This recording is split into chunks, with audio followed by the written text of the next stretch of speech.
नमस्कार। औद्योगिक प्रशिक्षण संस्थानों के व्यवसाय फिटर के विषय सैद्धांतिक की पाठ्यचर्या में अंकित प्रसंग ऊष्मा उपचार पर आज मैं आपको प्रशिक्षण प्रदान करूंगा। हमारे आज के प्रसंग ऊष्मा उपचार के विषयों के नाम कुछ इस प्रकार हैं। ऊष्मा उपचार की परिभाषा, ऊष्मा उपचार का महत्व, ऊष्मा उपचार प्रक्रियाएं, एनीलिंग प्रक्रिया, नॉर्मलाइजिंग प्रक्रिया, हार्डनिंग प्रक्रिया, टेम्परिंग प्रक्रिया, नाइट्राइडिंग प्रक्रिया, साइनाइडिंग प्रक्रिया और प्रशिक्षण का सारांश।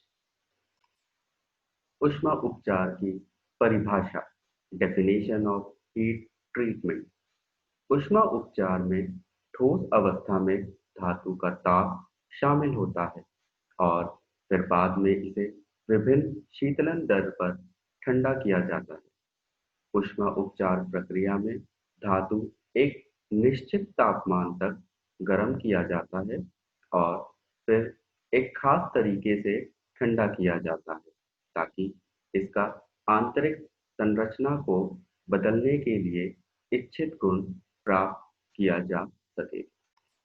अर्थात ऊष्मा उपचार वह प्रक्रिया है जिसमें हम स्टील धातु को गर्म करते हैं, फिर उसे एक तरीके से ठंडा करके हम उसे एक निश्चित गुण प्राप्त करने के लिए अप्लाई करते हैं। ऊष्मा उपचार का महत्व, इम्पोर्टेंस ऑफ हीट ट्रीटमेंट। जैसे कि हम जानते हैं, ऊष्मा उपचार में हम स्टील धातु को गर्म करते हैं और एक निश्चित तापमान पर गर्म करने के बाद हम उसे ठंडा करते हैं ताकि हम एक इच्छित गुण या एक रिक्वायर्ड प्रॉपर्टीज को प्राप्त कर सके। तो इसकी इम्पोर्टेंस ये है कि जब हम विनिर्माण प्रक्रिया करते हैं तो उसमें हम उत्पाद को किसी पर्टिकुलर विशेषताओं में सुधार कर सकते हैं। उसकी चाहे वो इंटरनल स्ट्रेसेस हटाने की बात हो या फिर उसको सॉफ्ट या हार्ड करने की बात हो। इसका मतलब जब हमें इंजीनियरिंग इंडस्ट्रियल एनवायरनमेंट में हमें जब उसकी एक इच्छित गुण को जरूरत पड़ती है तब हम उसके लिए हीट ट्रीटमेंट प्रोसेस का यूज करते हैं। हीट ट्रीटमेंट प्रोसेस, ऊष्मा उपचार प्रक्रिया।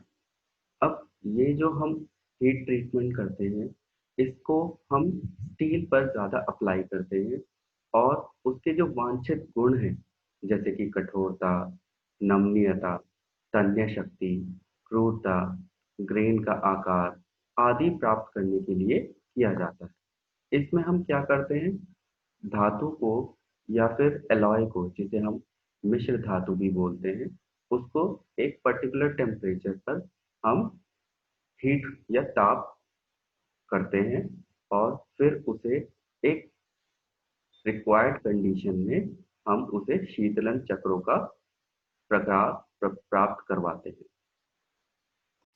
अर्थात जब भी हमें इंडस्ट्रियल पर्पस के लिए स्टील की ज़रूरत पड़ती है तो हम अपनी रिक्वायरमेंट के आधार पर उसका हीट ट्रीटमेंट करते हैं ताकि हम उसका वांछित गुण प्राप्त कर सकें। वो वांछित गुण चाहे तो वो कठोरता में हो सकता है या नमनीयता में हो सकता है या उसका ग्रेन साइज, जिसे हम इंटरनल स्ट्रेसेस रिमूव करने के लिए भी करते हैं, किया जा सकता है। ऊष्मा उपचार में जो प्रक्रियाएं हैं वो कुछ इस प्रकार हैं। एनीलिंग प्रक्रिया, नॉर्मलाइजिंग प्रक्रिया, हार्डनिंग प्रक्रिया, टेम्परिंग प्रक्रिया, नाइट्राइडिंग प्रक्रिया और साइनाइडिंग प्रक्रिया। इन सभी के बारे में हम आगे पढ़ेंगे। अच्छा, जब भी हम ऊष्मा उपचार प्रक्रिया के बारे में पढ़ते हैं तो हमें इस डायग्राम के माध्यम से ये चीज समझानी है कि ये साइकिल किस तरीके से होती है। यानी कि मान लीजिए हम स्टील को गर्म कर रहे हैं, हमें उसकी कठोरता चाहिए या वो कठोर है उसे हमें सॉफ्ट बनाना है। तो हम क्या काम करेंगे, हम उसे पहले गर्म करेंगे। गर्म करने के बाद उसे उस पर्टिकुलर टेम्परेचर पर लेकर आएंगे जिस टेम्परेचर पे वो गर्म करना है। उसके बाद हम उसे उस टेम्परेचर पर काफी देर तक होल्ड करके रखेंगे, अर्थात हम पहले उसे हीट करेंगे, फिर उसके बाद जब हमारा वो टेम्परेचर हमें मिल जाएगा जिस पे हमें उसे गर्म करना है, उस टेम्परेचर पर हम उसे कुछ देर तक होल्ड करके रखेंगे। ये प्रक्रिया सोकिंग भी कहलाती है। कुछ समय पर रखने के बाद उस टेम्परेचर पर हम उसे फिर एक निश्चित प्रक्रिया के अकॉर्डिंग उसे कूल करते हैं। इन प्रक्रिया को ही हीट ट्रीटमेंट प्रक्रिया कहा जाता है। इसमें जो होल्डिंग और सोकिंग है, इसका मतलब ये है कि हम इसमें जितने टाइम तक उसे होल्ड करके रखेंगे, उतने टाइम तक जो ताप है वो अंदर तक गर्म हो जाएगा। मतलब अगर स्टील की जो रॉड है वो ज़्यादा मोटी है, तो हमें उसे ज़्यादा देर तक गर्म करके रखना है ताकि जो ऊष्मा है वो उसके अंदर तक चली जाए। अब हम ऊष्मा उपचार का पहली प्रक्रिया एनीलिंग प्रक्रिया के बारे में पढ़ते हैं।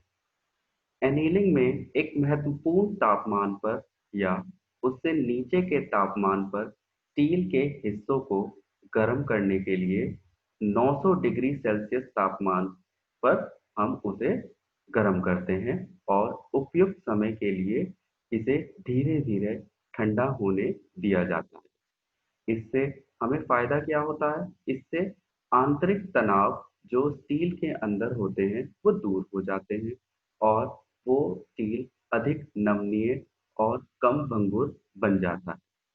इसका मतलब है कि हम स्टील को जब भी वो हार्ड होता है और हमें इंडस्ट्रियल पर्पस के लिए उसे यूज करना है, जिसमें उसकी जो इच्छित गुण है वो हमें नमनीयता चाहिए, तब हम एनीलिंग प्रक्रिया का उपयोग करते हैं। इसमें हम स्टील को 900 डिग्री टेम्परेचर तक गर्म करते हैं, उसे उस टेम्परेचर पर कुछ देर तक रखते हैं और फिर उसे धीरे धीरे ठंडा होने के लिए छोड़ देते हैं। इसके बाद हमारा जो स्टील है वो नमनीय और कम भंगुर हो जाएगा। इसमें ठंडे होने की प्रक्रिया फर्नेस के अंदर ही की जाती है ताकि वो धीरे धीरे ठंडा हो और उसके अंदर जो नमनीयता है वो उसके कोर तक चली जाए और वो पूरी तरीके से नमनीय बन जाए। नॉर्मलाइजिंग प्रक्रिया, अगली प्रक्रिया हमारी नॉर्मलाइजिंग प्रोसेस है। इसमें हम जो हीट ट्रीटमेंट करते हैं, इसमें करते तो हम एनीलिंग के समान ही है, बट हम क्या काम करते हैं, हम उससे 50 डिग्री सेल्सियस ऊपर तक गर्म करते हैं और फिर उसमें हवा के द्वारा ठंडा किया जाता है। वहां हमने पढ़ा था एनीलिंग में हम फर्नेस के अंदर ही स्टील को ठंडा कर लेते हैं, लेकिन यहाँ पे हम जब 900 साढ़े 900 डिग्री टेम्परेचर तक उसे स्टील को गर्म करते हैं, फिर उसको तुरंत बाहर निकालकर हवा में ही उसे ठंडा होने दिया जाता है। इससे परिणाम यह निकलता है कि जो नरम अवस्था में हमारा एनीलिंग के द्वारा बना है, उसकी तुलना में हमारा जो स्टील नॉर्मलाइजिंग से ठंडा हुआ है, जो बना है, वो कम नरम होगा।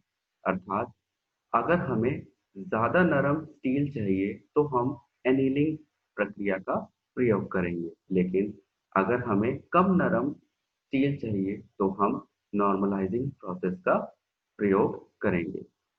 इस ऊष्मा उपचार प्रक्रिया को आमतौर पर कम और मध्यम कार्बन स्टील के साथ साथ मिश्र धातु इस्पात के लिए किया जाता है ताकि ग्रेन संरचना को अधिक समान बनाया जा सके और आंतरिक तनावों से राहत मिल सके। अर्थात जब हम नॉर्मलाइजिंग प्रोसेस को यूज करते हैं, तब उससे उसके इंटरनल स्ट्रेसेस तो दूर हो ही जाते हैं और इसके साथ साथ उसका जो ग्रेन स्ट्रक्चर है, जो इंटरनल स्ट्रक्चर है, वो भी सामान्य हो जाता है, ताकि वो और अधिक नरम भी हो जाए और स्ट्रॉन्ग भी बन जाए। इससे उसकी टफनेस इंक्रीज हो जाती है। ये एक प्रोसेस फ्लो डायग्राम है। प्रोसेस फ्लो डायग्राम के माध्यम से हम इस ऊष्मा उपचार प्रक्रिया को समझने की कोशिश करते हैं। जैसे कि हम यहाँ पे देख पा रहे हैं, ये सिनेटर प्लांट है। यहाँ पे हम जो जमीन धरती से हमने ओर निकाला है, उसको हम यहाँ पे लाके प्रोसेस करते हैं। जैसे कि कुपोला फर्नेस या ब्लास्ट फर्नेस के द्वारा हम उसमें से स्टील को प्राप्त कर लेते हैं।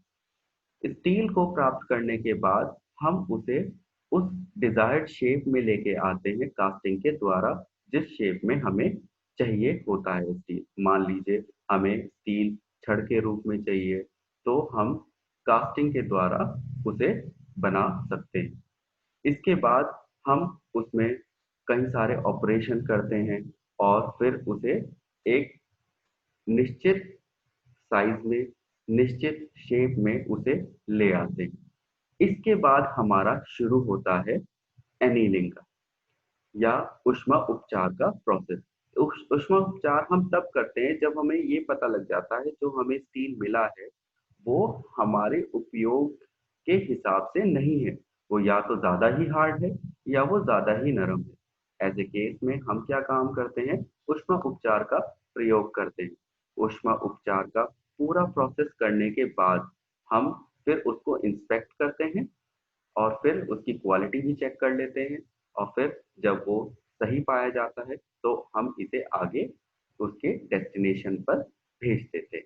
तो ये एक प्रोसेस फ्लो डायग्राम है जिसमें ये बताने की कोशिश की गई है कि जब हम धरती से आयरन ओर निकालते हैं और उससे स्टील का निर्माण कर लेते हैं, जो हमें साइज या शेप चाहिए स्टील की, वो बनाने के बाद जब हमें ये पता लगता है कि ये स्टील हमारे उपयोग के हिसाब से उसकी इच्छित गुण नहीं है, तब हम ऊष्मा उपचार का प्रयोग करते हैं।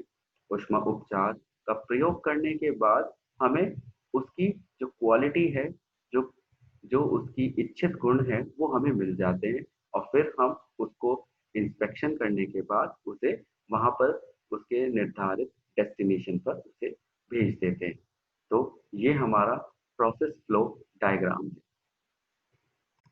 तो जनरली हमें जो हमने प्रोसेस पढ़े हैं, एनीलिंग और नॉर्मलाइजिंग प्रोसेस, इसमें हम एक डिफरेंस देखते हैं। जो अंतर है वो कुछ इस प्रकार है। स्टील भागों को धीरे धीरे की एक भट्टी में ठंडा किया जाता है एनीलिंग में, और इसमें हवा में ही ठंडा होने दिया जाता है। तो नॉर्मलाइजिंग में जो हमारी स्टील निकल के आती है वो अधिक कठोर होती है और एनीलिंग में कम कठोर होती है। और जो एनीलिंग से हमारा स्टील निकला है वो इजीली मशीनेबल हो जाता है और नॉर्मलाइजिंग में कम मशीनेबल होता है। और जो नमनीयता है एनीलिंग में वो अधिक प्रतिशत में मिलती है और हमें उसके सापेक्ष में नॉर्मलाइजिंग में कम नमनीय मिलता है। अगली प्रक्रिया हमारी हार्डनिंग प्रक्रिया है, जिसे हम हार्डनिंग प्रोसेस भी बोलते हैं। हार्डनिंग एक ऊष्मा उपचार प्रक्रिया है जो स्टील की कठोरता को बढ़ाने के लिए की जाती है। इसमें इसकी महत्वपूर्ण सीमा के भीतर या उससे ऊपर के तापमान पर हीटिंग स्टील के घटक होते हैं। घटक के अंदर इस तापमान पर गर्मी की पूरी तरह से सुनिश्चित करने के लिए इस तापमान पर काफी समय तक रखा जाता है और फिर पानी या तेल या नमकीन घोल में अलग से ठंडा करने की अनुमति दी जाती है। इस तरह के ऊष्मा उपचार से धातु के एक छोटे ग्रेन के आकार का उत्पादन किया जा सकता है।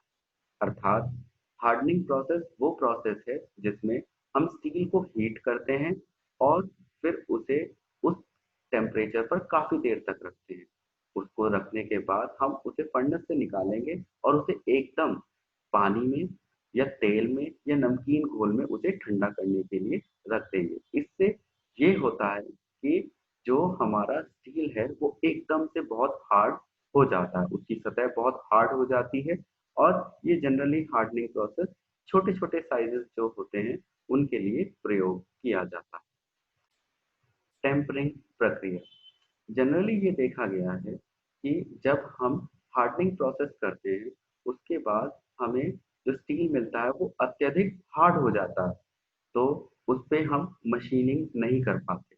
तो ऐसी प्रक्रिया में हम टेम्परिंग प्रक्रिया को यूज करते हैं ताकि हम उसे इंडस्ट्रियल पर्पस के लिए यूज कर सकते हैं और उसे मशीनिंग योग्य बना सकें। स्टील भागों के लिए जो पहले से ही कठोर होते हैं, इस ऊष्मा उपचार को उपयोग में तब लाया जाता है ताकि भंगुरता और कठोरता को कम किया जा सके।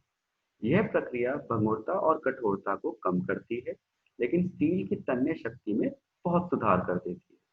यह कुछ कठोरता के नुकसान की कीमत पर स्टील की टफनेस बढ़ा देती है। तो हमारा टेम्परिंग इसीलिए हमेशा हार्डनिंग प्रोसेस के बाद किया जाता है। नाइट्राइटिंग प्रक्रिया, नाइट्राइटिंग प्रोसेस। जैसा कि हम जानते हैं, आयरन में जब हम कार्बन मिलाते हैं तो वो या तो स्टील या फिर कास्ट आयरन बन जाता है। लेकिन कार्बन मिलाने से उसकी कठोरता तो बढ़ जाती है, लेकिन हम उसे निश्चित परसेंटेज तक ही मिला सकते हैं, जिसका परसेंटेज 6.67 होता है। अब इसके बाद हम अगर उसकी कठोरता चाहिए होती है तो हम कार्बन यूज नहीं कर सकते। इसके लिए हम नाइट्रोजन यूज करते हैं जो NH3 के फॉर्म में होती है, जिसे हम अमोनिया बोलते हैं। तो इस टाइम पे हम नाइट्रेटिंग प्रक्रिया को इस्तेमाल करते हैं। अब देखते हैं ये प्रक्रिया क्या है। नाइट्राइटिंग सतह के सख्त होने की एक प्रक्रिया है जिसमें नाइट्रोजन गैस का उपयोग स्टील के लिए एक कठोर सतह प्राप्त करने के लिए किया जाता है। इस प्रक्रिया में स्टील के हिस्सों को लंबे समय तक अमोनिया के वातावरण में गर्म किया जाता है और फिर धीरे धीरे ठंडा किया जाता है। 480 डिग्री सेल्सियस से 550 डिग्री सेल्सियस तक नाइट्राइटिंग की रेंज होती है और ये हीटिंग तापमान इसमें उपयोग में लाया जाता है। अर्थात जब भी हम एनीलिंग या नॉर्मलाइजिंग प्रक्रिया से हम उसे हार्ड बनाते हैं या नरम बनाते हैं या हार्डनिंग प्रोसेस से उसे कठोर बना चुके होते हैं, उसके बाद भी हमें उसे और हार्ड बनाना है, तो हम नाइट्राइटिंग प्रोसेस का यूज करते हैं। अगली प्रक्रिया हमारी साइनाइडिंग प्रक्रिया है। इसमें साइनाइडिंग भी एक सतह सख्त प्रक्रिया है, जिसमें सतह को गर्म करने के लिए गर्म भागों को पिघला हुआ सोडियम या पोटेशियम साइनाइड के स्नान में डुबोया जाता है। यानी कि अगर हमें स्टील को सख्त करना है तो ये भी एक सख्त करने की एक प्रक्रिया है स्टील को, जिसे हम साइनाइडिंग बोलते हैं। इसमें हम क्या काम करते हैं, स्टील को सोडियम या पोटेशियम साइनाइड में डुबा देते हैं ताकि उसकी सतह हार्ड हो जाए। इसमें डूबे हुए स्टील के हिस्सों को पिघले हुए साइनाइड स्नान में लगभग 15 से 20 मिनट तक छोड़ा जाता है। साइनाइड से कार्बन मोनोऑक्साइड और नाइट्रोजन दोनों ही प्राप्त होते हैं, जो स्टील की सतह को सख्त करने में सक्रिय कार्बोराइजिंग एजेंट के रूप में व्यवहार करता है। यह सतह सख्त छोटे भागों के लिए विशेष रूप से उपयुक्त है, जैसे छोटे gear, Bush pin, screw pin और छोटे हाथ उपकरण जो पतली और हार्डवेयर प्रतिरोध सतह की जहां हमें आवश्यकता होती है, वहां पे ये साइनाइडिंग प्रोसेस का इस्तेमाल किया जाता है। प्रशिक्षण का सारांश, समरी। हम हमारे आज के प्रसंग जो ऊष्मा उपचार है, इसमें औद्योगिक, थर्मल और धातु प्रक्रियाओं का एक समूह है।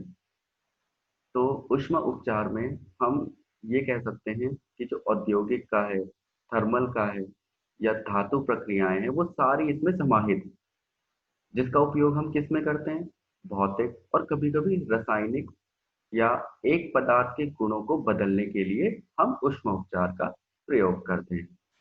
ऊष्मा उपचार में ताप या शीतलन का उपयोग होता है, सामान्य रूप से अत्यधिक तापमान तक वांछित परिणाम प्राप्त करने के लिए, जैसे किसी पदार्थ को सख्त या नरम करना, उसके लिए हम ऊष्मा उपचार को उपयोग में लाते हैं। अर्थात जब भी हमें किसी धातु स्पेशली स्टील को हमें औद्योगिक उपयोगिता के लिए यूज करना होता है, तब हम इसमें ऊष्मा उपचार का प्रयोग करते हैं। हमारा आज का प्रसंग जो हमने लिया है उसके रेफरेंसेस या प्रयुक्त संदर्भ मैंने बलबीर सिंह की फिटर बुक थ्योरी से प्राप्त किए हैं।